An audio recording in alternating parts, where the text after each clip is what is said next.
नमस्कार दोस्तों, मैं कुणाल कालरा आपका अपने इस चैनल में बहुत-बहुत स्वागत करता हूँ।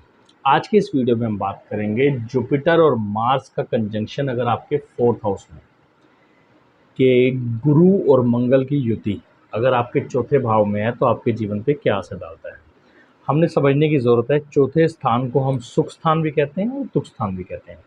सुख की सारी चीज़ें जो हमारे को मिलती हैं, वो 4th हाउस से मिलती हैं। तो जो चीज़ें सुख देती हैं, वही चीज़ ही दुःख भी देती हैं। तो ये समझ लीजिए कि दुख स्थान और सुख स्थान एक ही है, कि हम कह सकते हैं कि ये सीढ़ियाँ हैं, इसी सीढ़ियों से आदमी ऊपर जाएगा तो इसी सीढ़ियों से आदमी नीचे आएगा। सीढ़ियाँ वही हैं। तो 4th हाउस जो है वो हमारे प्रॉपर्टी का है, माता का है, सुख मिलता है माता से, प्रॉपर्टी है। प्रॉपर्टी अगर हमारे को बनती है तो खुशी होती है, सुख मतलब सुख मिलता है। वही प्रॉपर्टी के चक्कर में अगर झगड़े होते हैं या प्रॉपर्टी को लेके कोई विवाद होते हैं तो वही हमारे लिए दुख स्थान है, क्योंकि परिवार के अंदर आपस में मनमुटाव होता है, भाई भाई आपस में लड़ रहे होते हैं, जो रिलेशन ख़राब होता है किसकी वजह से? प्रॉपर्टी की वजह से। तो वो जो प्रॉपर्टी का स्थान होता है वो 4th हाउस होता है। तो 4th हाउस और ये जुपिटर मार्स आपके जीवन में क्या कनेक्शन लेके आते हैं, इस वीडियो के अंदर हम यही बात करेंगे। आसान तरीके से समझाने की कोशिश करूँगा। तो चलिए वीडियो स्टार्ट करते हैं बिना टाइम वेस्ट किए।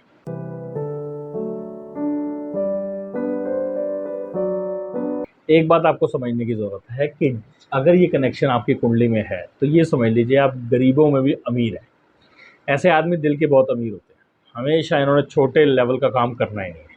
स्टेटस और हमेशा पैसे नहीं है कोई बात नहीं, इज्जत बहुत मेंटेन रखते हैं अपनी, कि नहीं हमने नहीं ऐसा कोई काम करना जो हमारी इज्जत पे धब्बा हो।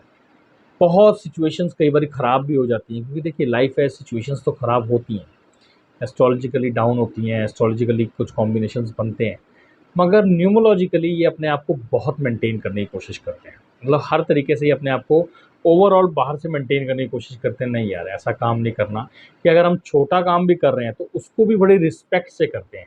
कि कोई मान लीजिए रेडी भी लगा रहा है आदमी, तो उसके बाद भी जो उसके पास ग्राहक आएंगे उनको बहुत रिस्पेक्ट देगा, कि नहीं आप ऐसे काम करें, आप ऐसे रहिए। कहने का मतलब है कि ऐसा आदमी जो होगा वो हल्का काम नहीं करेगा, रिस्पेक्टेबल काम करेगा। तो रिस्पेक्ट उसके लिए बहुत बहुत मायने रखती होगी, रिस्पेक्ट उसके लिए बहुत मायने रखती है। रिस्पेक्ट चाहिए भी होगी और रिस्पेक्ट मिलेगी भी। कि रिस्पेक्ट अगर नहीं समझ आएगी तो वो काम छोड़ देंगे, वहाँ से उठ के चले जाएंगे। रिस्पेक्ट चाहिए। अब मंगल जो होता है ये कारक होता है प्रॉपर्टी का, और जुपिटर जो कारक होता है ये एक बड़ा प्लेनेट, मतलब हर चीज़ को ये एक्स्ट्रा ऑर्डिनरी बड़ा कर देता है। आप हमेशा देखिए, आप अगर आपकी कुंडली के अंदर ये कॉम्बिनेशन है तो आप देखिएगा, जहाँ से आप पैदा हुए थे और अब तक जब भी आपने प्रॉपर्टी बदली होगी, प्रॉपर्टी ली होगी, या जिस भी आप प्रॉपर्टी में शिफ्ट होंगे वो पहले से बड़ा ही होगा। सपोज़ आप एक कमरे से होंगे तो उसमें 2 कमरे में गए होंगे, 2 कमरे से फिर ढाई में, ज़्यादा नहीं होगा बजट तो 3 में। कहने का मतलब है आप एक्सपैंड में ही रहेंगे, बड़े में ही रहेंगे, छोटे में नहीं। आप बड़े में ही जाने के चांसेस आपके ज़्यादा बनेंगे। जब भी आप प्रॉपर्टी लेंगे, प्रॉपर्टी खरीदेंगे, परचेज़ करेंगे, वो हमेशा बड़ी ही आएगी, छोटी नहीं आएगी। एजुकेशन वाइज ये बहुत अच्छा कॉम्बिनेशन है, एजुकेशन के लिए बहुत अच्छा है।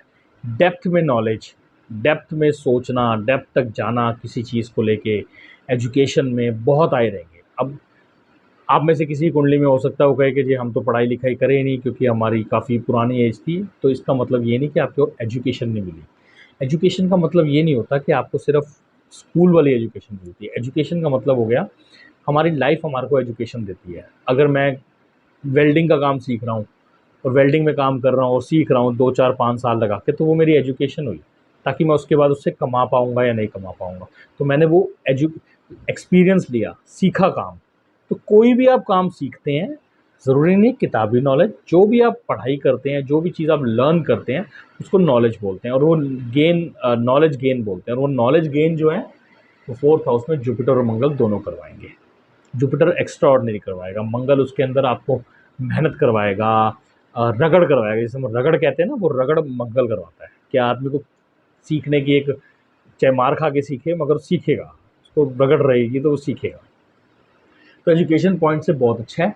बस ये है कि आपको एजुकेशन का पॉइंट कब मिलना चाहिए, आपकी बचपन में दशाएं आनी चाहिए। जुपिटर की अगर महादशा आ जाती है, मंगल की महादशा आ जाती है, तो और एक्स्ट्रा ऑर्डिनरी रिजल्ट्स मिलने के चांसेस बढ़ जाते हैं, क्योंकि मेन इन्हीं के ही 4th हाउस के साथ कनेक्शन है। और प्लैनेट्स कहाँ हैं आपके हम नहीं जानते। पूरी कुंडली अलग चीज़ कहती है। ये सिर्फ मैं आपको एक ब्यौरा दे रहा हूँ कि जैसे हम कहते हैं ना कि एक ब्यौरा कि जैसे कश्मीर में ठंड पड़ेगी, कितनी पड़ेगी, किसके मुकाबले ज़्यादा पड़ेगी, कम पड़ेगी, वो अलग चीज़ है, मगर ठंड पड़ेगी। तो उसका मतलब है कि ये एजुकेशन पॉइंट से गहराइयों में जाना, किसी बात को लेके नॉलेज गेन करने, रिसर्च करना, ये सारा कुछ आपको इस कॉम्बिनेशन के अंदर देखने को मिलेगा। अब हम बात करते हैं कि 10th हाउस में अगर कोई प्लैनेट है तो देखिए इनकी दृष्टि 10th हाउस की तरफ है। अब दृष्टि सिर्फ हाउस पे नहीं पड़ सकती, कोई प्लैनेट होना चाहिए। अब जिस भी मान लीजिए प्लैनेट, अगर मान लीजिए राहु है तो ये समझ लीजिए कि ये बहुत ही मिक्स रिजल्ट्स हो जाएंगे, क्योंकि राहु जुपिटर के भी देगा और मंगल के भी देगा। अब हमें नहीं पता ये लगन कौन सा है। मैं जैसे हमेशा बताता हूँ कि ये एक इनकम्प्लीट इन्फॉर्मेशन होती है। लगन जैसे जैसे चेंज होंगे इन दोनों के रिजल्ट्स चेंज होंगे। पॉजिटिव नेगेटिव डिपेंड करता है आपका राइजिंग साइन कौन सा है। जो राइजिंग साइन होगा उसके अकॉर्डिंग रिजल्ट्स चेंज होंगे। अब मान लीजिए राहु, तो अगर यहाँ राहु बैठ गया, चंद्रमा बैठ गया, कोई भी बैठ गया, मान लीजिए चंद्रमा राहु दोनों इकट्ठे बैठ गए, तो इस आदमी के लिए बहुत कन्फ्यूजन्स हो जाएंगी, बहुत लाइफ की राहु की दशा में। क्यों? अच्छा, एक मंगल और जुपिटर की दशा के बीच में राहु की दशा आती है।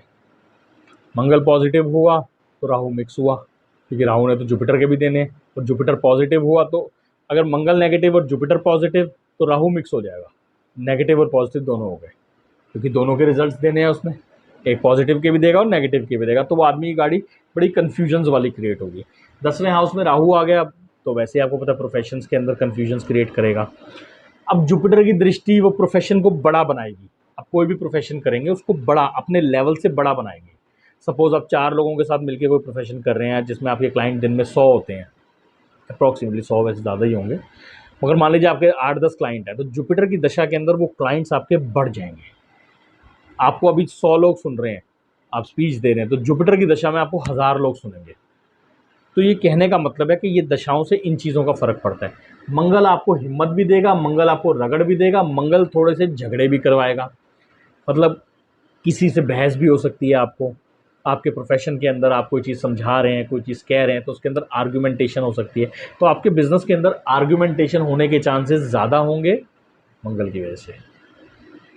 आपके प्रोफेशन के अंदर, नॉट बिजनेस कहूँगा, प्रोफेशन के अंदर कहूँगा, क्योंकि प्रोफेशन हाउस के ऊपर सीधा इसकी दृष्टि है। तो अग्रेशन के, कालगी के, जिसे हम कहते हैं, कहीं ना कहीं बहसबाजी के चांसेस आपके बनने के चांसेस बन जाएंगे। तो ऐसी बहुत सारी चीज़ें हम कह सकते हैं कि इसके साथ बनती हैं। कोई भी बात होगी तो दिल में बड़ी जल्दी लग जाएगी, कोई भी बात दिल में बड़ी जल्दी लग जाएगी। किसी से अगर मान लीजिए मन मुटाव हो गया या दोस्ती में कुछ प्रॉब्लम आ गई तो वो फिर एंड रहेगा, मतलब दोबारा पैचअप के चांसेस बहुत कम होंगे। एक होता है ना कि आप किसी से दोस्ती हुई, झगड़ा हुआ, उसके बाद आप दोबारा उससे मिले तो दोबारा वैसी दोस्ती पुरानी से भी अच्छी होगी, इसमें चांसेस कम है। इसमें झगड़ा होगा, पुराने से हो सकता है बातचीत हो जाए, मगर उस लेवल की दोस्ती जो आपने पहले एंजॉय की होगी उसके चांसेस कम रहेंगे, उसके चांसेस कम रहेंगे। तो उसमें एंड रहेगा, एंड ऑफ फ्रेंडशिप या एंड ऑफ जो भी आप काम बंद करेंगे वो दोबारा स्टार्ट करना आपके लिए आसान नहीं रहेगा। कोई भी काम आप शुरू करें, बंद कर दें, फिर दोबारा अगर कुछ सालों बाद सोचते हैं वही काम दोबारा करना, तो चांसेस बहुत कम है। और प्लैनेट्स कहाँ से करते हैं तो बात अलग हो सकती है, मगर बेसिकली जो मैं ओवरऑल प्रेडिक्शन करूँगा उसके अंदर मैं कहूँगा कि चांसेस कम है। तो ये थी कुछ कॉम्बिनेशंस जो मैंने आपके साथ शेयर किए हैं। ऐसे ही अगर बोलते रहें तो एक किताब लिखी जाती है इस कॉम्बिनेशन के ऊपर, मगर आपको कंफ्यूज होने की ज़रूरत नहीं है। आसान तरीके से मैंने समझाने की कोशिश की है। कुछ गलती हो तो उसके लिए माफ़ी चाहूँगा। आपसे जल्दी मिलता है एक नई वीडियो के साथ, तब तक के लिए नमस्कार, आपका समय शुभ।